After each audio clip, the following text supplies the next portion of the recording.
March. In the forests and wilderness of the southwestern border, mountain flowers have already blossomed. This is the signal of spring. The best season for gathering among the Hani people has arrived. The early spring white flowers, fresh and elegant, are highly ornamental, yet their practicality should not be underestimated. After being harvested, they are blanched in boiling water and eaten with dipping sauce, refreshing and natural.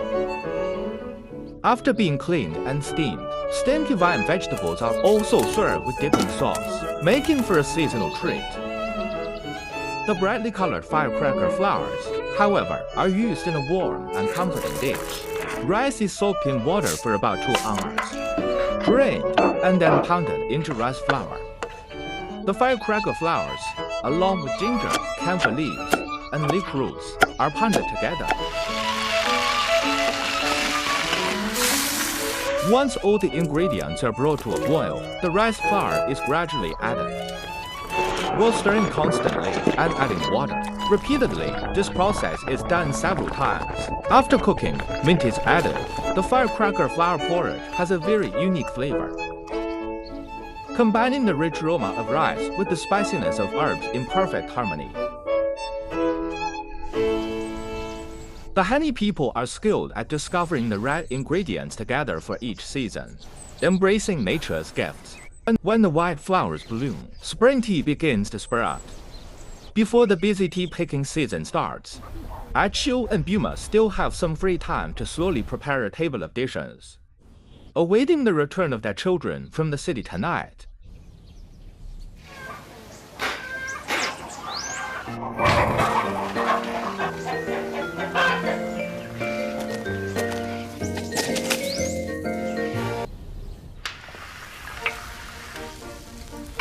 The chicken is cut into pieces and stirred, fried until fragrant, then washed rice is added and stir-fried together. Once the rice releases its rich aroma, water is added, and the mixture is simmered into a thick. This is the labor-intensive Hani chicken porridge. It is the highest honor the Hani people bestow upon their guests.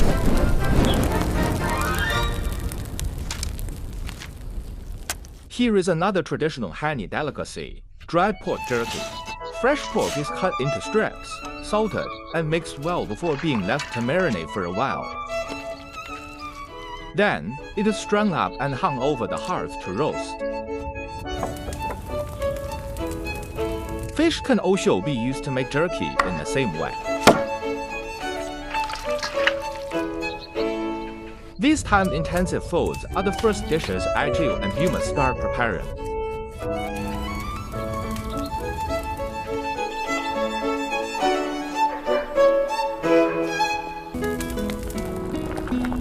After 3 hours of simmering and constant stirring, the thick and flavorful Hani chicken porridge is finally ready. This will be the main dish on tonight's table. When the dry pork jerky and fish jerky are roasted to a perfect balance of crispy on the outside and tender on the inside, they are steamed for another 20 minutes or so and then ready to eat. Grilled ribs are also one of the TU's specialties. The temperature that tenderizes the ribs comes from the hearth as well, giving the meat a deep, smoky flavor from the charcoal. As the Hani proverb goes, better to go 3 days without oil than a single meal without fermented soybean paste. Grill the fermented soybean slices, crush them together with garlic, and mix with cooled boiled water. This is the fermented soybean dipping sauce.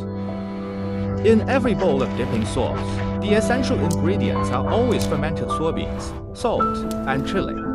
They symbolize the prosperity of family, livestock, and crops. On this base, various green plants can be added, making the sauce a harmonious and inclusive blend.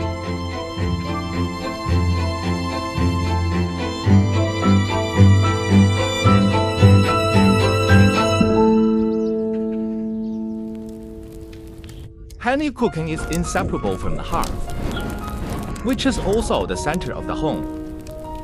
In addition to heating, cooking, and storage, it is where people gather and sit together.